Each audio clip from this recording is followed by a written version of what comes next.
नमस्कार, मी राजेंद्र बाजीराव वल्वे।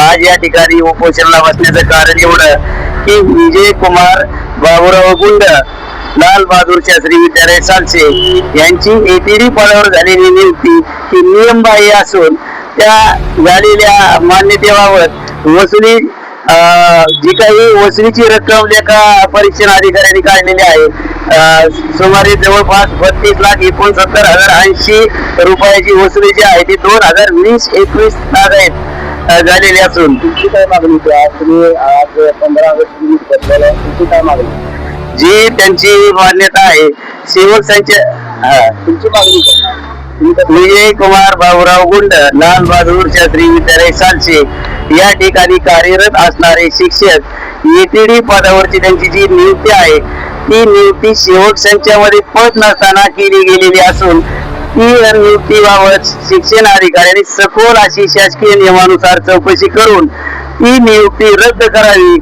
आणि जो सुरुवातीला जो त्यांनी 30/11/2009 या रोजी जो प्रस्ताव शालेय विभागाकडे सादर केला होता त्या प्रस्तावामध्ये पद नसल्या कारणाने तो प्रस्ताव रिजेक्ट केला होता। तरीही दुसऱ्या वेळेला संस्थापकांनी प्रस्ताव दाखल केला आणि तो प्रस्ताव दाखल करून त्यांची एटीडी पद नसतानाही त्यांची त्या ठिकाणी मान्यता घेतलेली गेली आहे। त्यानंतर लेखा परीक्षण अधिकाऱ्याच्या अहवालामध्ये सदरचं पद हे मंजूर नसतानाही या पदाचे जे वेतन जे आहे ते आरित केले गेले आहे आणि ते वेतनाची रक्कम सुमारे 32,69,80 रुपये इतकी आहे।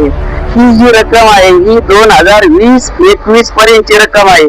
तिथून पुढेही जो काही पगार आरित केले गेलेला आहे त्या वेतनाबाबत सखोल असे लेखा परीक्षण लावून स्वतंत्र लेखा परीक्षण लावून त्याबाबत जी वसुली जी आहे ती शिक्षण अधिकाऱ्यांनी तात्काळ करावी एवढीच माझी मागणी आहे।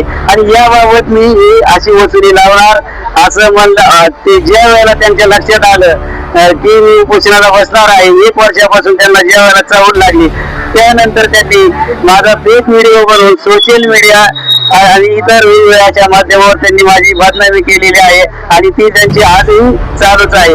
तरी कृपया स्वतःची मान्यता बोगस असताना आपल्या मान्यतेविषयीची हे असताना आपण दुसऱ्याविषयी असं हे करणं हे योग्य नाही। तरी माझी नाहक बदनामी इथून पुढे थांबवावी एवढीच माझी अपेक्षा आहे। ठीक आहे, धन्यवाद। आमरण उपोषणाच्या प्रमुख मागण्या श्री गुंड विजय कुमार बाबूराव यांच्या एटीडी पदावरील नियुक्ती व वैयक्तिक मान्यतेची निष्पक्ष चौकशी करण्यात यावी। संबंधित एटीडी पदाची मंजुरी उपलब्धता याबाबत मूळ अभिलेखांच्या आधारे पडताळणी करण्यात यावी। लेखी परीक्षणात नमूद रुपये 32,69,80 वेतनाची रक्कम नियमानुसार तातडीने वसूल करण्यात यावी।